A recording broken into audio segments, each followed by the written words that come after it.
Assalamualaikum warahmatullahi wabarakatuh. Saudaraku, kita mempunyai warisan penerus persaudaraan setia Trate, yaitu Kakang Mas Haji Parmadji Budiarsono. Beliau orangnya lembah mana, kemudian santun, namun dalam hal-hal tertentu leadernya keluar, dia punya ketegasan, dan apa yang disampaikan punya wawasan yang panjang, wawasan yang punya cakrawala pandang, artinya mampu menerobos ruang dan waktu, bisa dipakai untuk seterusnya.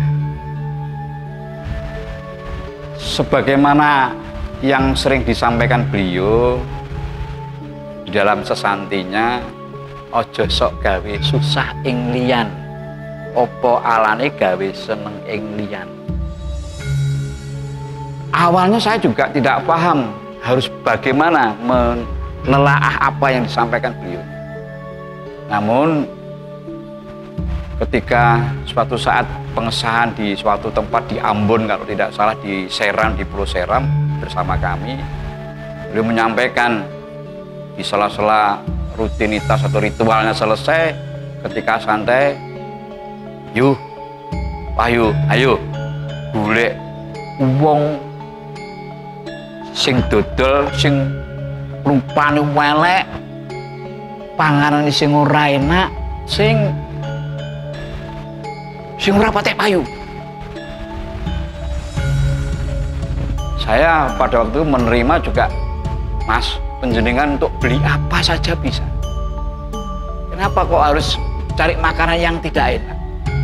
Ternyata ada kandungan-kandungan ajaran yang luar biasa dari beliau.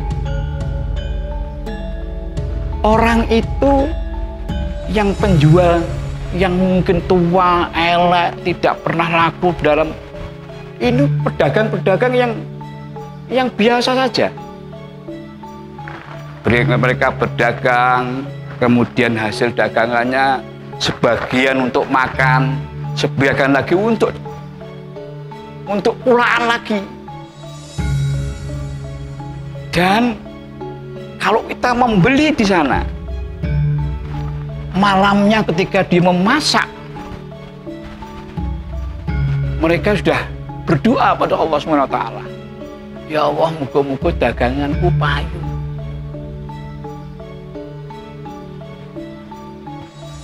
Dan tidak seperti toko-toko swalayan yang keuntungannya bisa membuka cabang di sana. Mereka hanya pulaan, jual, hasilnya untuk makan sekeluarganya, sisanya untuk pulaan lagi, untuk jual lagi. Ternyata apa yang saya dapatin, apa yang disampaikan beliaunya adalah ada nilai di sana. Ada nilai. Wong awake dhewe iki makhluk sak padha-padha.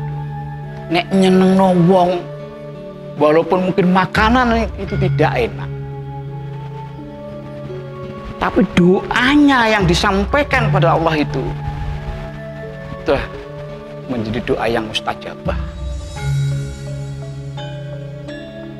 Makan di situ pasti di dalam hatinya ketika makan dan diberikan lebih oleh beliaunya atau mungkin dari orang itu, akan berdoa, ya Allah, muga-muga yang membeli dagangan saya ini mendapatkan berkah darimu ya Allah. Doa itulah yang mustajabah. Dari situlah ada sesuatu yang luar biasa yang disampaikan oleh beliau. Ini menjadi pelajaran bagi saya. Kemudian yang kedua, cakrawala pandang beliau tidak hanya sesempit itu. Rancangan-rancangan dalam organisasi Trate yang syarat dengan ajaran dan peguruan ini juga luar biasa.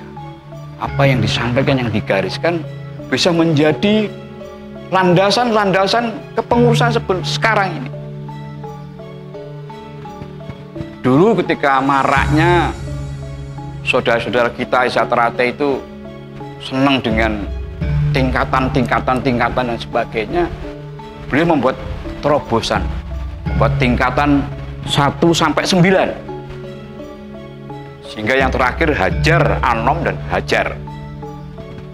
Dari tingkat 1, tingkat 2, tingkat 3, tingkat 4, tingkat 5, tingkat 6, tingkat 7, 8, dan 9. Dan itu kalau kita telaah, realis sekali. Realis sekali. Karena tentunya banyak tokoh-tokoh atau orang-orang kita sendiri, orang saudara kita yang masih senang dengan segala sesuatu dengan predikat tingkat 1, tingkat 2, tingkat 3, dan tingkat seterusnya itu akan di general oleh beliaunya menjadi tingkat 1 sampai tingkat 9. Saudara sekalian, kalau kita melihat ketegasan, bagaimana beliau memberikan sanksi kepada orang atau orang-orang sejahtera yang mendapatkan sanksi. Ada yang tidak saya sebutkan namanya, dan ketika itu mendapatkan sanksi dari almarhum Raden Mas Imam Sepangat karena melakukan kesalahan yang sangat fatal sekali, dan skorsing itu masih berlaku. Suatu saat ketika ada suatu pengesahan, orang itu masuk dalam ruangan pengesahan. Apa yang kata beliau almarhum Mas Tarmadji? Saudara, kalau saudara tidak keluar dari ruangan ini, maka pengesahan tidak akan saya mulai dan akan saya batalkan. Silakan, saudara masih di dalam atau keluar. Dengan tulus mereka keluar. Banyak cerita dari apa yang disampaikan oleh Kakang Mas Haji Tarmadji Budiarsono pada saya, yang alhamdulillah bagaimana menularkan keilmuan ajaran, bagaimana membuat tumpeng dan sebagainya. Saya pernah diajak ke suatu daerah di Tuban, disuruh di hadapan warga-warga Jatrate untuk menelaah bagaimana membuat tumpeng yang baik atau buceng yang baik. Kemudian apa manfaat dan kegunaannya. Saudara sekalian, ini mungkin memerlukan cerita yang panjang dan sebagainya. Banyak perjalanan yang saya ikuti dengan beliaunya, baik pada waktu pengesahan, pada waktu acara-acara rapat, bahkan saya mengikuti rapat di Jakarta hampir mungkin 5 kali. Belum acara-acara spiritual seperti umroh dan sebagainya.